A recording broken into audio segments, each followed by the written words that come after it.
Hi everybody, it's Nancy Scott with Masterpiece Quilting, and I'm going to take just a real quick watch me work video so you can learn some of the tips and techniques that I use every day while I'm sewing and quilting. What I'm doing right now is I have some squares over here and I'm just chain piecing them together in order to make a pieced border for a quilt that I'm working on. And this is a very, very scrappy quilt. So I want to have a very scrappy look. So the first thing that I'm doing is just picking two fabrics that are not the same. You know, definitely have some degree of contrast to them because we're going scrappy.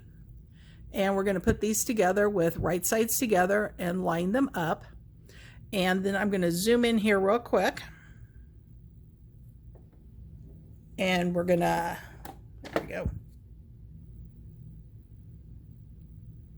We're going to talk about stitching, and 1/4 inch seam is what's important here.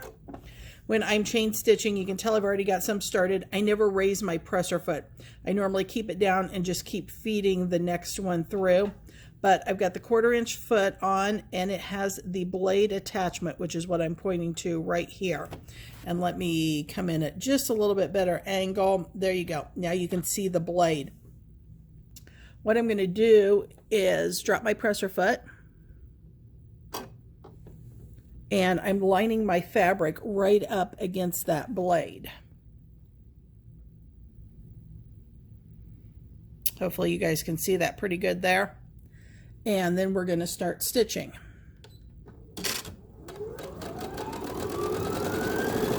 And as I'm stitching, my goal is to use my fingers here just to guide that against the blade. And when we do the first one, obviously we're chain piecing because we want to do this quickly. So again, two colors, two fabrics that have a degree of contrast between them.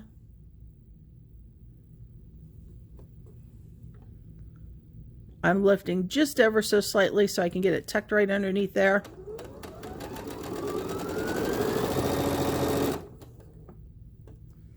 And let me grab, we just did two that were that color, so I'm going to grab two different colors. Here we go. Bring those together right sides.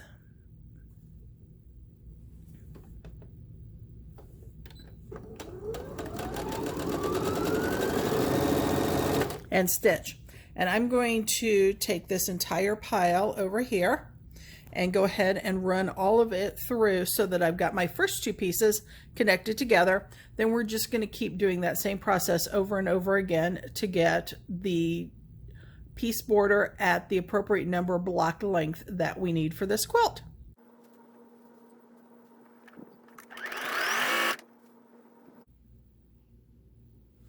I've got all of the blocks sewed together the first time. So we've got two blocks together making a little 2-patch unit right here. I've snipped all those apart and just stacked them in 2 stacks here on my sewing machine table. The reason for that is so that I can kind of see the colors real easy, because again, we want that really scrappy look. So we're putting together contrasting colors.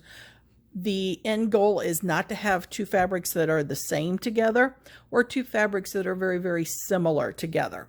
So I'm going to use that same process, just grab two of them and then lay them together, right sides together, and then stitch.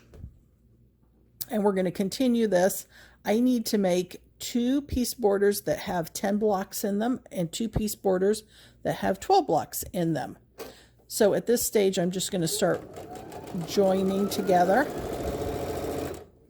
Again, lining up right over here so that I'm hitting that 1/4 inch blade. One thing that you're going to notice is I have not pressed these pieces yet. And there is a reason for that. Actually, there's a couple reasons for that. First of all, I'm working on efficiency. I want to sew quickly. I want to sew efficiently.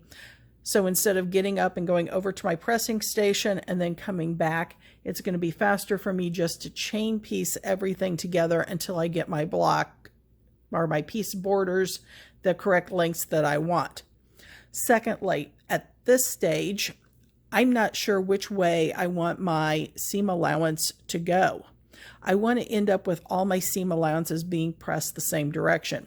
So if I had pressed this one this way and then realized that I want to stitch it onto this one and but it's been pressed the opposite direction, then I have to go back and repress everything. And sometimes repressing can be, it's tedious, it's messy, it's wasted time. Because I'm not sewing over any of these seam allowances, we're just joining blocks together.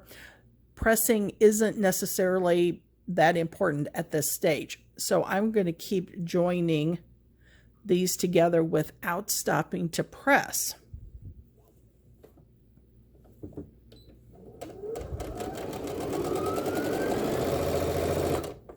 Then once I get the entire piece border done, the 10 block units and the 12 block units, then I'm going to press all of the seam allowances going the same direction so that they lay nice and flat when they're joined onto the quilt.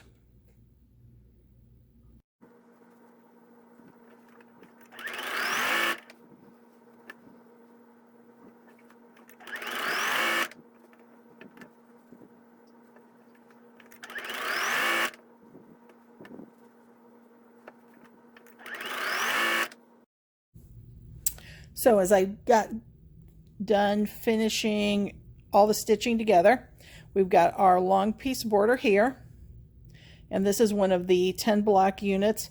And you can tell just a scrappy mix. No two colors side by side, no two similar colors. I've got two of the units that are 10 blocks long, and then two of the units that are 12 blocks long. So just beautiful, nice, scrappy. As you can tell, not pressed yet. So we've got all the seam allowances. This gives me the option, if I wanted to press them open, I could. On this particular quilt, it doesn't matter that they be pressed open, but I do want to have them all lying the same direction. So that makes a nice flat quilt when I get ready to quilt it, to have all the seam allowances laying the same direction. So that'll be my next step, is to go over and give them a quick press. Thank you for joining me in this Watch Me Work quick video on how I sewed pieced borders together, just using simple blocks to come up with a piece border. Again, I'm Nancy Scott with Masterpiece Quilting. Thank you so much, and join me again. Bye-bye.